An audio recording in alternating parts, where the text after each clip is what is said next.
Shalom anak-anak yang terkasih. Pada hari ini kita akan memulai pembelajaran kita kembali. Namun sebelumnya Ibu mengajak anak-anak semua untuk berdoa. Mari kita berdoa. Bapa dalam surga, kami mengucap syukur buat semua penyertaan Tuhan atas kehidupan kami. Sampai hari ini kami masih boleh dalam keadaan yang sehat, tidak kekurangan suatu apapun. Tuhan, kami memohon penyertaan-Mu atas pembelajaran kami hari ini. Kiranya Tuhan juga memberikan kami hikmat pengertian supaya kami boleh memahami materi pembelajaran pada hari ini. Kami menyerahkan waktu ini ke dalam tangan-Mu. Dalam nama Tuhan Yesus Kristus kami telah berdoa. Amin.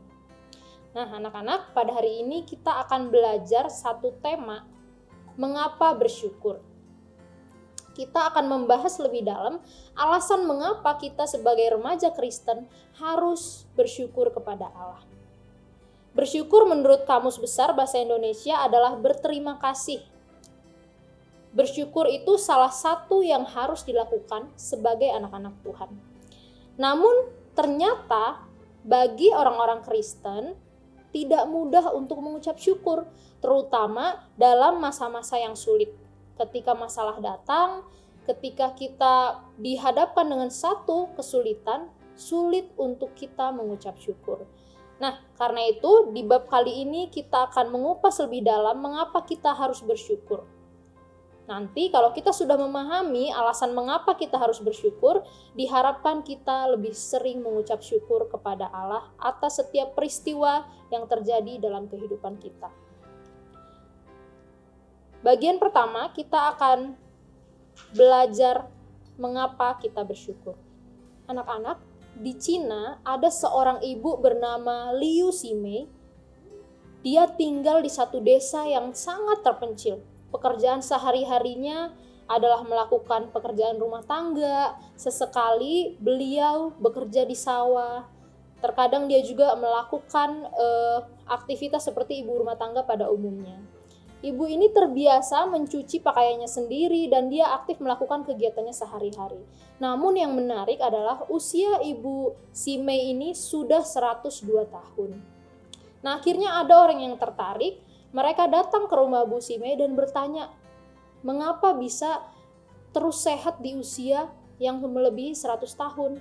Ibu Ximei menjawab, resepnya sederhana saja.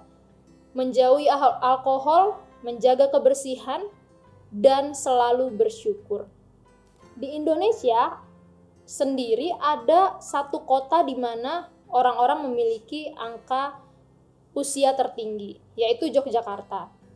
Menurut penelitian, masyarakat Yogyakarta itu rata-rata hidup sampai usia 73 tahun. Dan beberapa ahli mencoba meneliti mengapa usia hidup di Yogyakarta itu jauh lebih tinggi dibandingkan kota-kota lain. Ternyata ditemukan bahwa di sana tingkat stres sangat rendah. Dan orang-orang di Yogyakarta tuh memegang falsafah hidup yang namanya nerimo ing pandum, yang artinya itu mereka bersyukur dengan apapun yang menjadi bagian dari hidup mereka. Nah, karena itu ternyata kita bisa melihat hidup bersyukur itu selain disukai Allah, tapi juga sangat banyak manfaatnya untuk kehidupan kita. Bukan hanya buat diri kita sendiri, tapi juga buat orang-orang di sekitar kita. Karena hidup bersyukur itu membuat kita merasa lebih nyaman, membuat kita bersemangat menjalani hari-hari, dan membuat kita mampu mengembangkan diri hari demi hari. Misalnya, seorang pemain sepak bola yang biasanya dia bermain sangat bagus, lalu satu kali dia dipindahkan ke klub bola lain.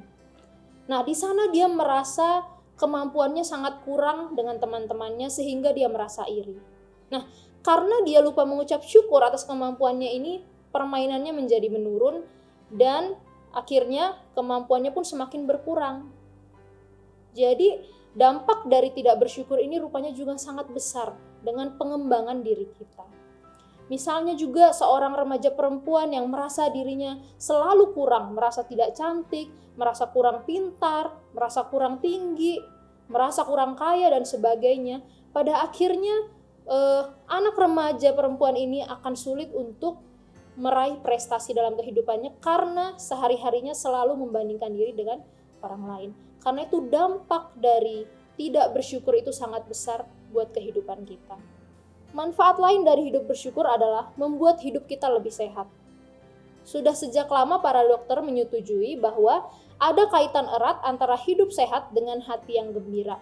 Bahkan firman Tuhan di dalam Amsal 17 ayat 22 mengatakan hati yang gembira adalah obat yang manjur, tetapi semangat yang patah mengeringkan tulang.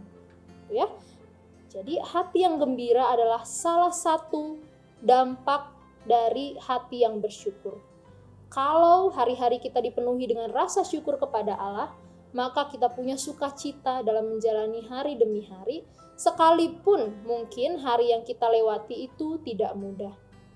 Anak-anak, hidup bersyukur juga akan membuat kita lebih mudah bergaul dengan orang lain.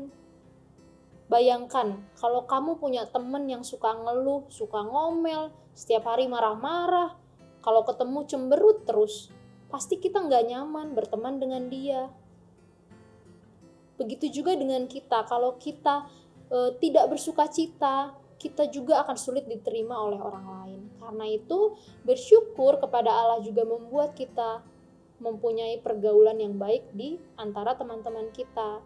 Pasti akan senang rasanya kalau kita bertemu dengan teman yang ceria, yang penuh dengan semangat, yang selalu memberikan energi positif untuk orang-orang di sekitarnya.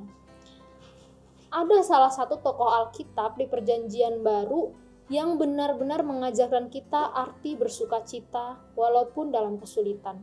Siapa tokoh itu? Dia adalah Rasul Paulus. Ketika Rasul Paulus mendekam di dalam penjara kota Roma, dia menuliskan surat kepada jemaat Filipi.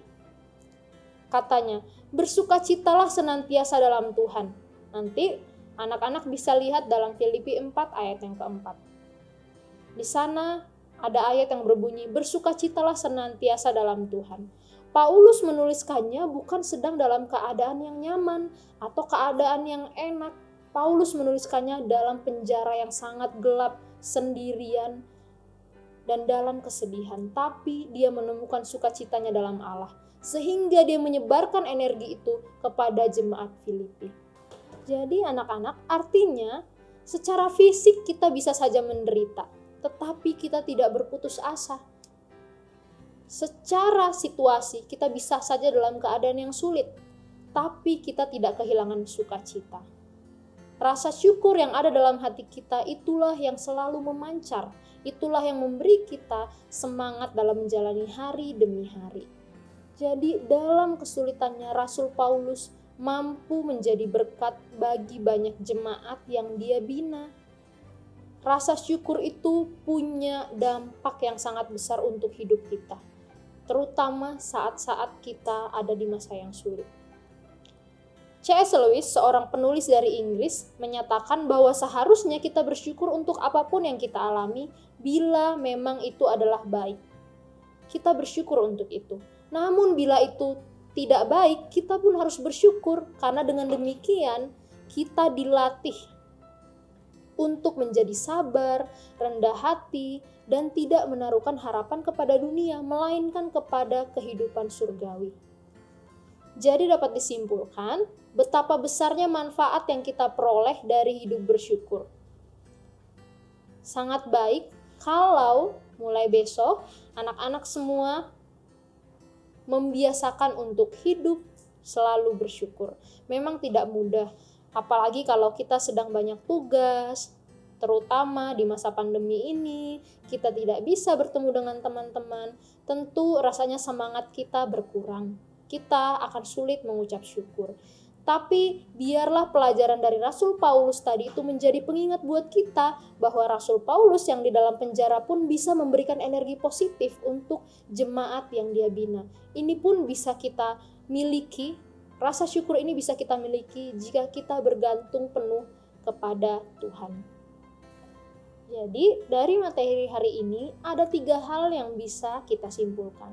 Pertama, bersyukur adalah permintaan Tuhan untuk anak-anaknya. Tuhan sangat senang jika anak-anaknya selalu mengucap syukur kepada Dia. Pagi hari, ketika kita bangun, kita teringat kepada Tuhan, kita mengucap syukur atas nafas kehidupan yang masih Tuhan berikan. Kita bersyukur atas makanan yang masih Tuhan sediakan. Kita bersyukur untuk orang-orang di sekitar yang Tuhan berikan, yang masih mendukung kita, baik dari segi biaya kehidupan, mendukung kita untuk kita selalu bersemangat, selalu memberi kita sukacita saat kita sedang sedih. Kita bersyukur untuk banyak hal yang Tuhan berikan ke dalam kehidupan kita. Yang kedua, ternyata banyak sekali manfaat dari mengucap syukur, baik untuk diri kita maupun untuk orang-orang di sekitar kita. Untuk diri kita bisa memiliki fisik yang sehat jika kita senantiasa mengucap syukur. Kita juga bisa memberikan energi positif untuk orang-orang di sekitar kita, untuk teman-teman kita yang mungkin sedang stres mengerjakan tugas. Kehadiran kita yang penuh dengan ucapan syukur bisa memberi energi yang positif bagi mereka, sehingga mereka bisa kembali bersemangat. Jadi, ada banyak sekali manfaat untuk kita mengucap syukur. Sebaliknya, jika kita berhenti mengucap syukur, maka ada banyak dampak buruk yang akan terjadi dalam kehidupan kita. Karena itu, biarlah bersyukur ini menjadi gaya hidup kita semua. Sekalipun anak-anak semua masih seorang remaja, biarlah kehidupan, gaya hidup mengucap syukur ini sudah dibiasakan sejak muda. Sehingga anak-anak semua boleh terus bertumbuh, boleh terus bergaul dengan banyak orang, karena hatinya dipenuhi dengan sukacita, dengan penuh rasa syukur. Dan selain itu, anak-anak semua bisa terus berkembang, semakin hari semakin hebat lagi. Banyak kemampuan yang terus dikembangkan. Karena apa?